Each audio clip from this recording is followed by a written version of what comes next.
It's Local Edition. I'm Brad Pomerance. He did it. He is the new chairman of the California Democratic Party. His name is Eric Bauman. Congratulations. I knew you when you worked tirelessly up and down the state.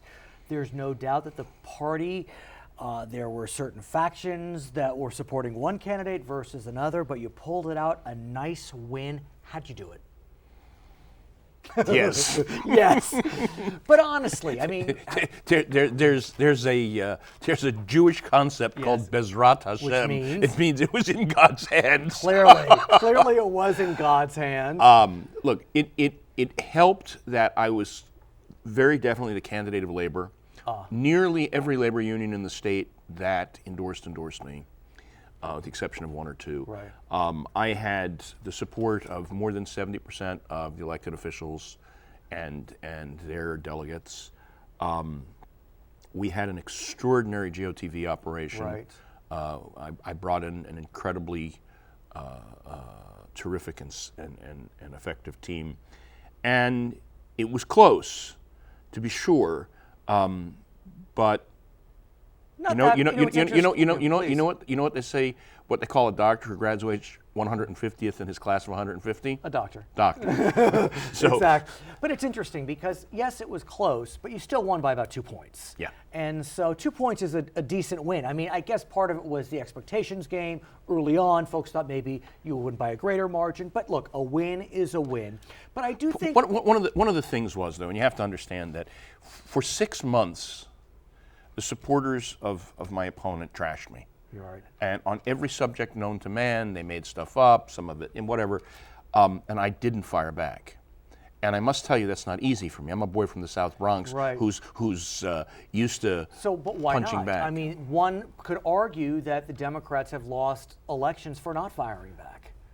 That's true, and I have never not fired back against candidates like that. But this is my personal reputation here.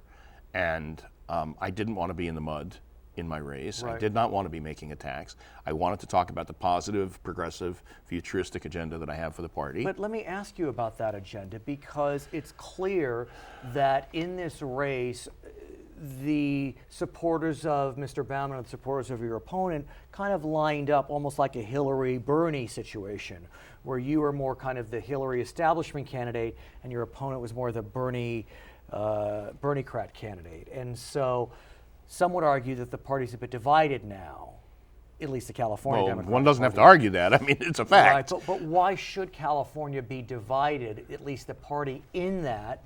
While Mr. Trump did win the presidency, California voted for Hillary Clinton by 7 points more than it voted for Barack Obama.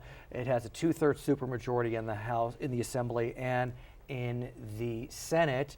You know, there's some congressional races we'll talk about, but it's a good day to be a Democrat in California. Right, but so when you're victorious, as we've been in California, when you are clearly the dominant party and the party that is growing despite all of the chatter about people not party affiliating, one of the things that happens is it allows people the freedom to go to their philosophic place. Corners. And Bernie Sanders inspired tens of hundreds of thousands of new voters and not so new voters who very much like his particular style of progressive agenda.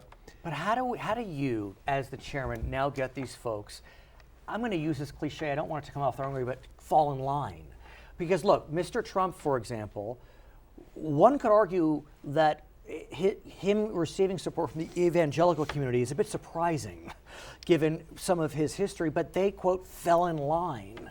And one could argue that Hillary Clinton's, wing, the left wing of the party, did not fall in line. A lot of them went for the Green candidate, and so... Well, not Hillary Clinton's people didn't. Well, but the people on the... Hillary Clinton's people did not. But the Democratic Party's wing... No. The Bernie Sanders wing. Well, Let's be clear. It's not. No. But they're still part of the Democratic Party. Yeah. Well, some of them are, and some of them became Democrats only so they could vote for Bernie. But here's the thing: it's not about getting people to fall in line, right? It's about making people feel welcome in the party, letting them know that they have a seat at the table, that their voice is important, that their philosophies will be considered, that they will get appointments to the committees, that they will get to fully participate.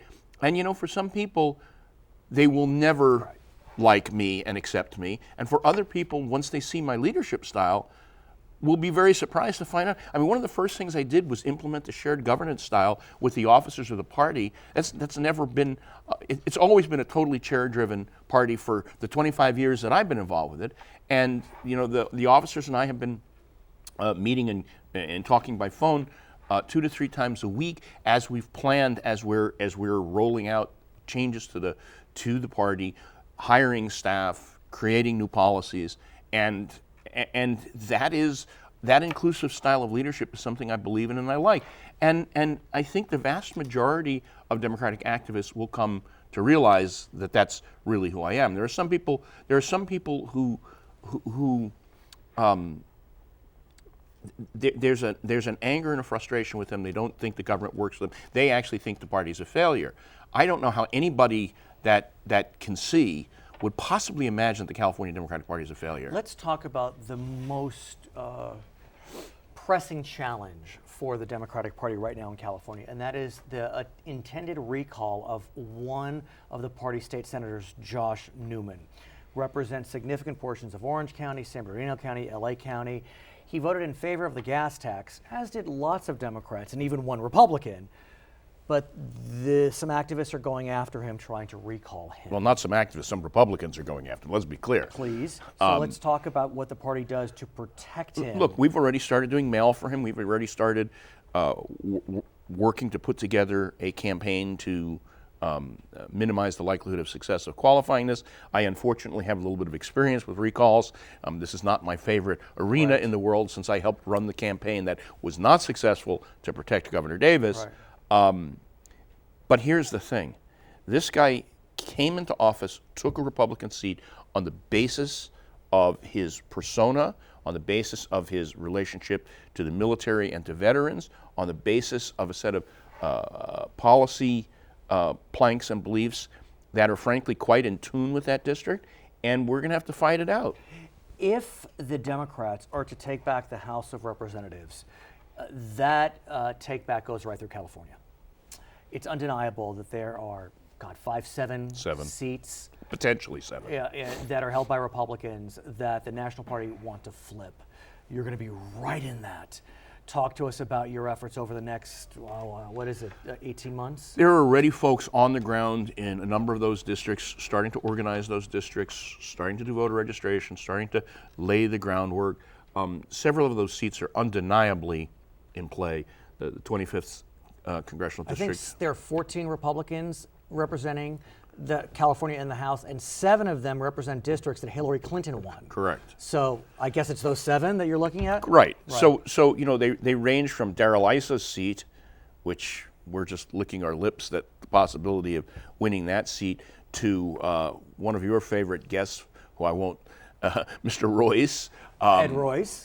Yes. And Steve Knight and David Valadeo and Jeff Denham. Mimi Walters. I think that's 7. I think you said that it. Maybe all of them.